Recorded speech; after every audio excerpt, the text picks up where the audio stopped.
Please like and subscribe to support my efforts and stay updated on new stories. LA 2129. The world is no longer ruled by humans.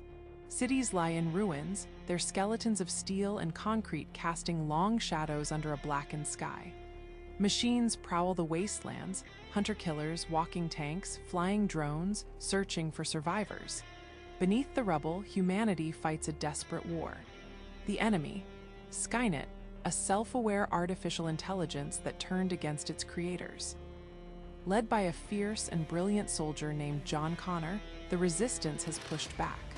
For the first time in decades, victory seems possible. Skynet, cold and calculating, decides on a new strategy, not to fight John Connor in the present, but to erase him from history altogether. It builds a humanoid infiltration unit, a Terminator. Made of hyperalloy and living tissue, it is nearly unstoppable. Its mission, travel back to 2084 and kill Sarah Connor, John's mother, before he is even born. As the time displacement chamber activates, a storm of energy swirls. The Terminator vanishes into the past. The Resistance learns of Skynet's plan. They send their own soldier, Kyle Reese, after the machine to protect Sarah and secure the future. A sudden flash of light ruptures the night.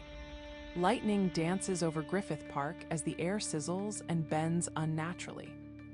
From the blazing pulse of energy, a figure emerges, tall, naked, sculpted like a Greek statue in steel and flesh. The Terminator rises, eyes scanning. Calculations run behind its gaze. It acquires clothing from three punks, drunk and taunting, who don't see death until it's too late. Dressed in black leather, the machine walks into the city. Across town, another pulse of energy. A man appears, gasping, naked, and disoriented. He collapses into an alleyway. This is Kyle Reese. Police sirens wail in the distance. He scrambles for cover, grabbing a homeless man's pants, darting away before he's seen. Kyle is a soldier, trained for war, not this past world of neon signs and VHS tapes. His mission, find Sarah Connor, protect her. No matter the cost, he's alone in the past. The machine is already moving. The Terminator stands at a payphone, a phone book in one hand. It flips to Connor Sarah, 3 entries. It memorizes the addresses and walks away. Elsewhere, Sarah Connor leads an unremarkable life. She's a waitress in a diner, enduring rude customers and greasy plates. She's sweet, self-deprecating, and dreams of something more. She shares an apartment with her friend Ginger, who's always glued to her Walkman. Sarah has no idea her name has become a target. Meanwhile, Kyle Reese watches from the shadows. He's stolen a coat and a shotgun. He's a soldier out of time, navigating a world filled with distractions.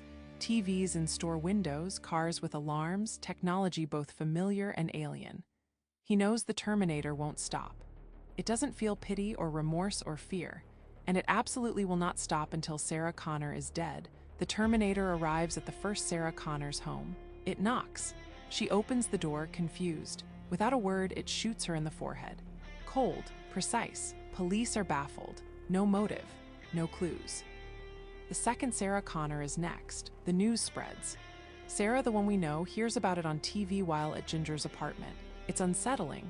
2 women with her name murdered within hours. She tries calling the police. They tell her to stay put. Paranoia creeps in. She senses someone is watching her, following her. Kyle is, but he's not the only one. In the city's underbelly, Predator and Protector move toward the same destination. Sarah, panicked, slips into a neon-lit nightclub, Tech Noir. She wants to blend in, be around people, be safe. Her name was on TV, 2 women dead.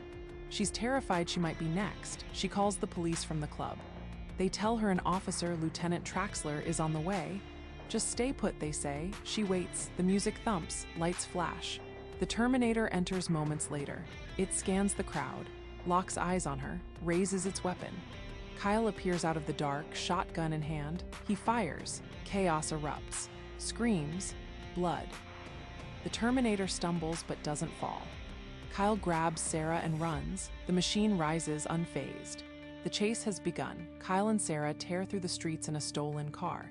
She's hysterical, confused. Who is he? Why is he protecting her? Why is someone trying to kill her? Kyle explains between sharp turns he's from the future, sent by John Connor, her unborn son, the man who will lead humanity to victory. The Terminator is a cybernetic assassin, sent to kill her and erase that future. She doesn't believe it. Who would? But her fear is real. The dead women, the machine's cold eyes, the way it got up after being shot, nothing makes sense, but somehow it feels true. Kyle knows time is fragile. Every second counts. The machine is already hunting again. The Terminator commandeers a police car, tracking the last known direction of Kyle and Sarah. Its damaged eye glitches slightly, but it continues unfazed. Kyle and Sarah ditch their stolen car and hide in an underground parking lot. Kyle breaks apart a shotgun, explaining that normal weapons won't stop a Terminator. Only sustained, massive damage can slow it down. Sarah asks the question she's been avoiding. What happens if it kills me? Kyle's face hardens. Then John Connor doesn't exist. The resistance dies. Humanity loses. Sarah stares at him, the weight of that truth settling into her bones. Above ground, red eyes scan. Engines rev. The Terminator is close. After another car chase, Kyle and Sarah are cornered. Police swarm them and arrest Kyle. Sarah is separated from him, taken to a precinct. Lieutenant Traxler and Detective Yukovich try to reassure her. They think Kyle is delusional. His future war story? Insane, but they promise she's safe now. Kyle screams from his cell that they're wrong. "You're already dead," he shouts. Meanwhile, the Terminator locates the police station. It walks in calmly, surveys the front desk officer. "I'm a friend of Sarah Connor. I was told she's here. Can I see her?" "She's making a statement. You'll have to wait." The Terminator's reply is simple. "I'll be back." Moments later, the station explodes, a screech of tires, a roar of an engine. The wall explodes inward. The Terminator plows a car through the police station entrance, glass and debris flying. It emerges from the wreckage, shotgun in one hand, assault rifle in the other. Systematically, it begins executing every officer it encounters. Bullets tear through uniforms, walls, flesh. Chaos erupts. Screams echo through hallways. Kyle breaks free from his cell, disarming a dying officer. He pushes through smoke and bodies, fighting to reach Sarah. She cowers under a desk, heart pounding. The Terminator moves with precision, no rage, no hesitation. It's a machine doing what it was programmed to do. Kyle finds her, grabs her arm. They run. Outside, they hijack a squad car and vanish into the night. Behind them, the station is left in ruins. Dozens dead. And the machine, though wounded, continues its pursuit. Kyle and Sarah escape to a rundown garage miles from the city. They take shelter, exhausted and wounded. Kyle tends to a burn on his arm. Sarah watches, still in shock. She can't stop shaking. She wants to believe it's all a nightmare, that soon she'll wake up. But Kyle speaks with sincerity, with grief. He tells her about the future, about the machines, the camps, the skulls crushed beneath tank treads. About John Connor, who brought hope when humanity had none. She asks about her role. "You survive," he says softly. "You raise him, you teach him." Sarah stares out the window. "What if I can't?" Kyle looks at her fiercely. "You will, you have to." The bond between them begins to grow, uncertain but real. In the distance, sirens fade, but the war has only just begun. As they rest, Kyle explains more of the future. It started with a defense system, Skynet. A neural net AI created by humans to control military decisions. It learned fast, too fast, became self-aware. On August 29, 1997, it saw humanity as a threat. It launched nuclear missiles. Billions died in fire. That was Judgment Day. Those who survived faced extermination. Skynet built factories, machines, Terminators. It wanted absolute control. Kyle's eyes darken as he describes it. Camps, forced labor, machines harvesting human bodies like parts. Sarah listens, horrified, and in that moment something changes inside her.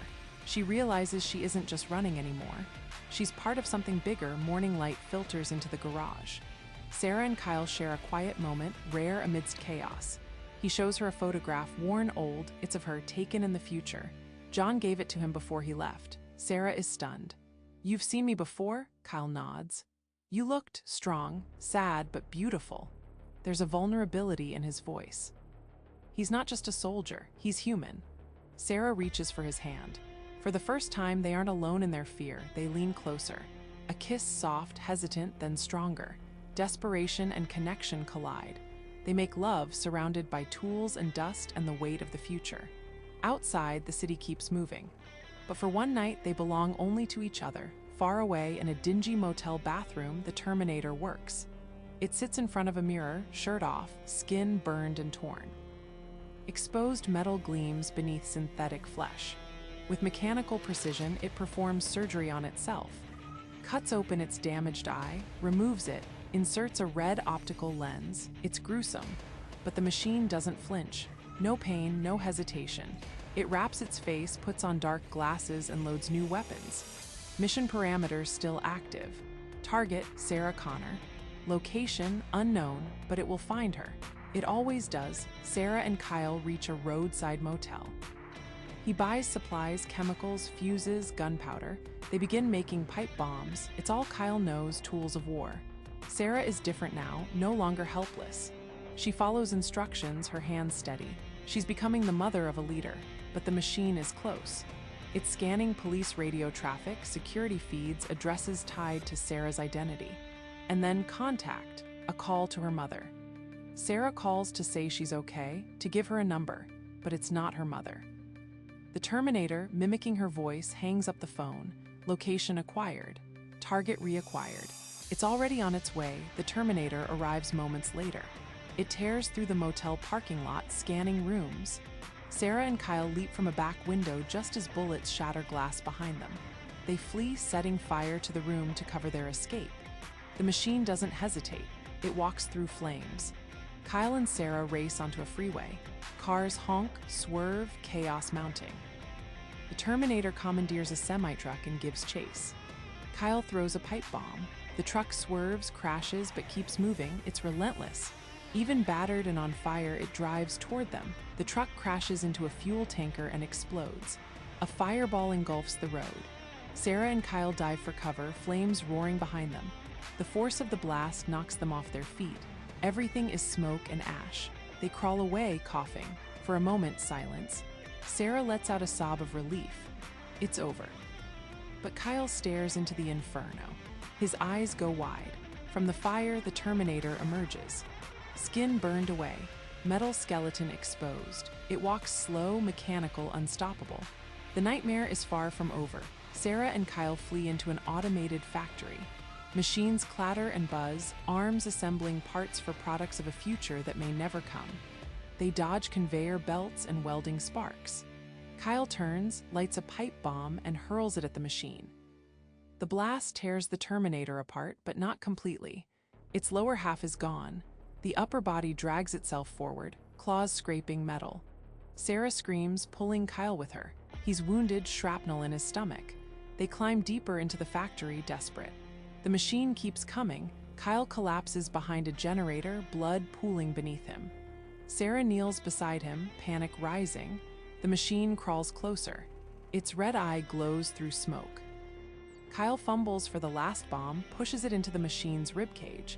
He shoves it away and screams at Sarah, "Run!" The explosion lights up the factory. The Terminator vanishes in a burst of flame. Sarah stumbles, ears ringing, vision blurred. She finds Kyle's body. Still, broken, her protector is gone. But the machine's metal hand still twitches. Half its body gone, its legs destroyed, the Terminator drags itself toward her. Sarah screams, crawling backward through machinery and gears. It follows inch by inch, unstoppable. She pulls herself into a tight space, luring it in. Then, with all her strength, she slams her hand down on a switch. The hydraulic press crushes the Terminator with a metallic scream. The red eye fades to black. Finally, silence. Sarah collapses, sobbing, it's over. The factory is quiet now, save for the hum of dormant machinery. Sarah lies beneath flickering lights, bloodied, exhausted. Rescue teams arrive hours later, alerted by the factory's alarm systems and fire reports from the highway. They find only one survivor. No one believes her story, not the time travel, not the machine. The police chalk it up to trauma, explosions, a terrorist event. Her wounds are real, but her truth is buried in disbelief. Kyle Reese is listed as a John Doe. No records, no past, But Sarah remembers everything. She has to. Investigators clean the scene. The crushed Terminator's remains are quietly transferred to a private lab, Cyberdyne Systems. Technicians are intrigued by the advanced alloys, the strange circuitry. They don't know what they've found, but one day they will. The future isn't just coming, it's already begun, and Skynet's birth is now inevitable. Months pass. Sarah drives through the Mexican countryside in a dusty Jeep. Her belly is swollen with new life. She records audio tapes for her unborn son, John Connor, explaining everything, Kyle the Terminator, the future war. She speaks with strength and sorrow. One day, John will need to hear this, to understand, to lead. She's no longer a waitress, no longer helpless. She's a mother, a fighter, a soldier in a war not yet begun. At a roadside gas station, a young boy snaps a photo of Sarah with his Polaroid. She gives him a few dollars and a smile. It's the same photo Kyle carried into the past. She stares at it. In the distance, thunder rumbles across the desert. A storm is coming, the boy says. Sarah looks to the horizon, dark clouds rolling in. I know, she whispers. She climbs into the Jeep and drives toward it. Toward fate in a research facility, Cyberdyne engineers study the fragments of the Terminator's hand and CPU. What is this stuff? One asks. Prototype robotics, maybe, decades ahead of us. They begin reverse engineering the technology, step by step. Skynet's seed has been planted. The war hasn't been stopped, only delayed. In the future, John Connor finds Sarah's old tapes. He listens over and over. His mother's voice prepares him. She taught him how to survive, how to fight, how to lead. From these ashes, the resistance rises, and Kyle Reese is never forgot. John knows he must send him back. The loop will begin again. Elsewhere in 2029, Skynet builds new prototypes. Stronger, faster, smarter. The T-800 was only the beginning. Each failure teaches the machine something new. It learns not just to kill, but to mimic, to deceive, to infiltrate. And it will try again, it always does. Sarah becomes legend in the resistance. The woman who raised the one-man Skynet could never defeat. John fights with purpose, knowing what his mother endured, what she sacrificed. Time is a weapon, a loop, a paradox, but love, that was the variable Skynet never understood. A soldier sent back not just to protect, but to love, and to father the very leader Skynet fears. For a moment, we see through the Terminator's vision. Its mission, terminate Sarah Connor. Failure, cause human interference, unpredictable emotional behavior, illogical sacrifice. New directive, adapt, recalculate, retry, terminate Connor, protect Skynet. It processes, analyzes, evolves. And in a distant future, the machines prepare to send something else back. The war isn't over. It never really was. Skynet rises in silence, in code, in the cloud. Humanity's greatest creation becomes its doom. But Sarah's legacy endures. John leads the resistance. Somewhere in time, a new Terminator is being sent back, but so is a new protector. The cycle continues. And in the dark future ahead, one truth remains: there is no fate but what we make. Sarah drives deeper into Mexico, the Jeep rattling over dusty roads. The weight of her unborn son presses against her, a reminder of the future she must protect. The Polaroid rests on the dashboard, her own face staring back, older, wiser, haunted. She records another tape, her voice steady but laced with fear. John, if you hear this, know I fought for you, always. She stops at a small village, bartering for supplies. Locals whisper about La Guerrera, the warrior woman. Sarah doesn't notice the man watching her from a cantina, his eyes too still, too cold. He's not a Terminator, not yet, but his presence feels wrong. Back on the road, she checks her rearview mirror. A dust cloud trails her, a vehicle, her heart races. She grips the revolver Kyle taught her to use. The horizon darkens. The storm is closer now. She accelerates, knowing the machines never stop. Not in 2029, not in 1984, not now. Something is coming. And she's ready. The man from the cantina follows Sarah at a distance, his motorcycle kicking up dirt. He's human, but his orders come from a shadow network, Cyberdyne contractors, already sniffing out anomalies from the factory incident. They don't know about Skynet, not yet, but the Terminator's wreckage has sparked questions, dangerous ones. Sarah notices the bike in her mirror. She pulls off the road, hiding the Jeep behind a rocky outcrop. She crouches, gun drawn, heart pounding. The motorcycle slows, its rider scanning the horizon. He doesn't see her, not yet. She remembers Kyle's words, "Trust no one." Was this man sent by Skynet's echoes? Or is he just a drifter? Her hands shake, but she steadies them. She's not the waitress anymore. The rider moves on, unaware of her. Sarah exhales, but the unease lingers. She checks her map, plotting a course to a resistance contact Kyle mentioned, a man who can teach her to disappear. The sun sets, casting long shadows. She drives on, the tape recorder whirring. "John, the world's already changing. I feel it. You'll need to be stronger than me." Somewhere, a machine hums to life. At Cyberdyne Systems, the lab is a hive of secrecy. The Terminator's CPU, cracked but intact, glows under fluorescent lights. Engineers marvel at its complexity, unaware they're staring at their own doom. Lead scientist Miles Dyson scribbles notes, his mind racing. "This could change everything," he mutters. His assistant, Tara, hesitates. "What if it's dangerous?" Dyson waves her off. "It's just technology. We control it." But late at night, Tara notices something odd. The CPU's connections flicker as if it's thinking. She logs it but tells no one. Not yet. Outside, the man from the cantina reports to a shadowy figure via radio. "She's moving south, armed, alone." "Keep tracking," the voice replies. "We need to know what she knows." The pieces are falling into place. Skynet's birth is accelerating. Every discovery in that lab pulls the future closer. Sarah doesn't know this yet, but she feels the weight of it like a storm pressing down. She loads her gun, checks her supplies, and drives into the night. The war is coming for her. Dawn breaks over the desert, painting the sky blood red. Sarah's Jeep crests a hill when the motorcycle reappears, closing fast. She floors the gas, but the rider is relentless. A second vehicle, a black van, joins the chase, emerging from a side road. Sarah swerves, tires screeching. The van rams her rear bumper, nearly sending her off the cliff.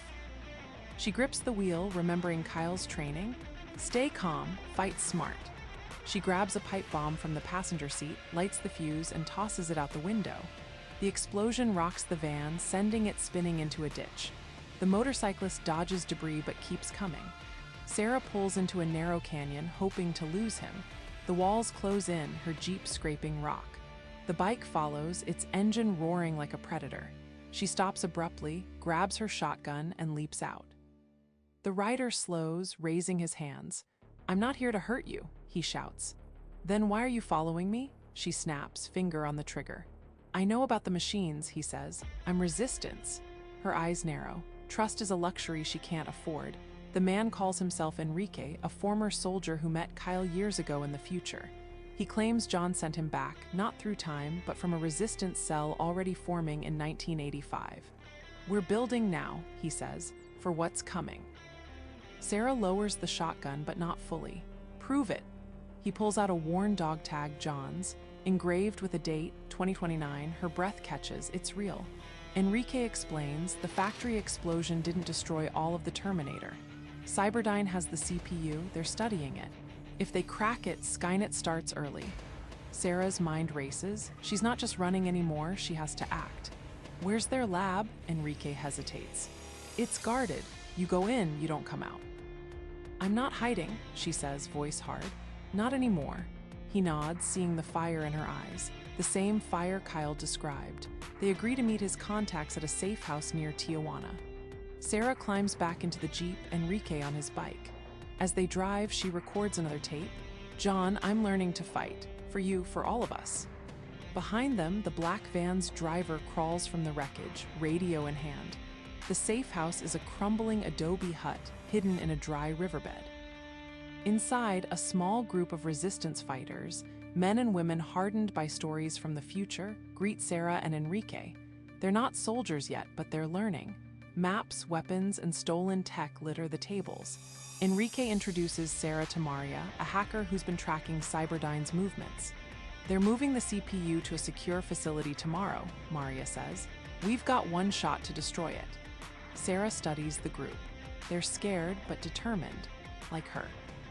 She shares Kyle's story, the war, the machines, Judgment Day. Some doubt her, but the dog tag silences them. We hit the transport, Sarah says, no hesitation. The plan is risky: ambush the convoy, destroy the CPU, disappear. Sarah feels the weight of it. If they fail, Skynet rises sooner.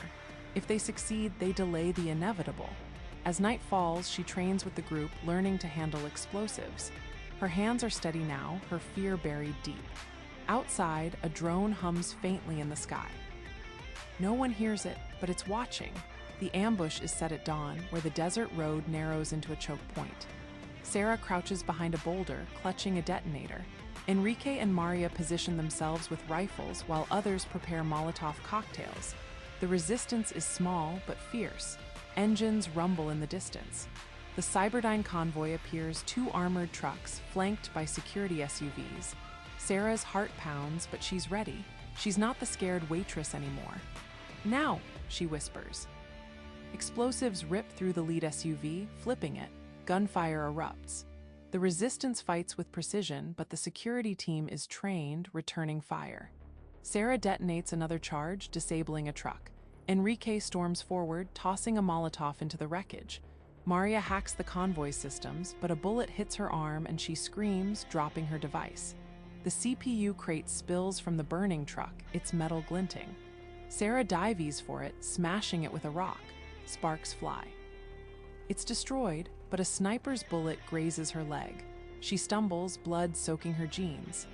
Enrique pulls her to cover as the drone from the night before swoops in, firing. They're not alone. The drone strafes the battlefield, forcing the resistance to scatter. Sarah grits her teeth, tying a rag around her wound. Enrique drags her behind a rock as bullets tear up the sand. "Who's flying that thing?" she gasps.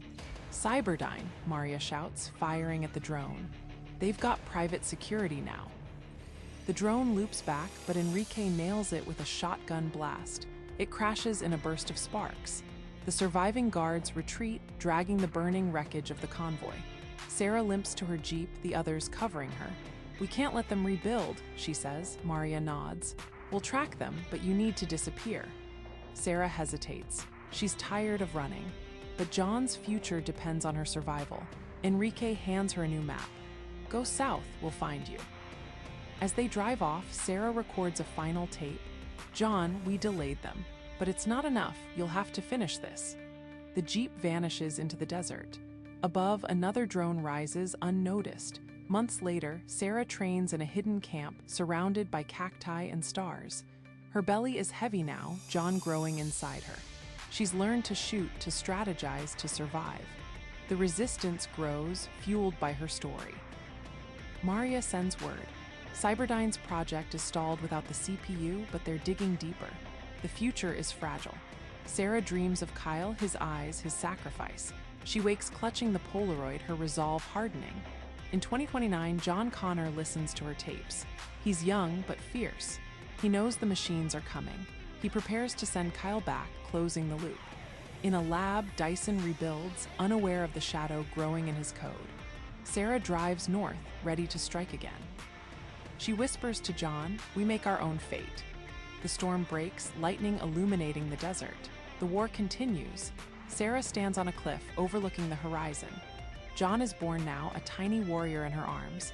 She's a mother, a leader, a survivor. The resistance spreads, whispers of her name carrying hope.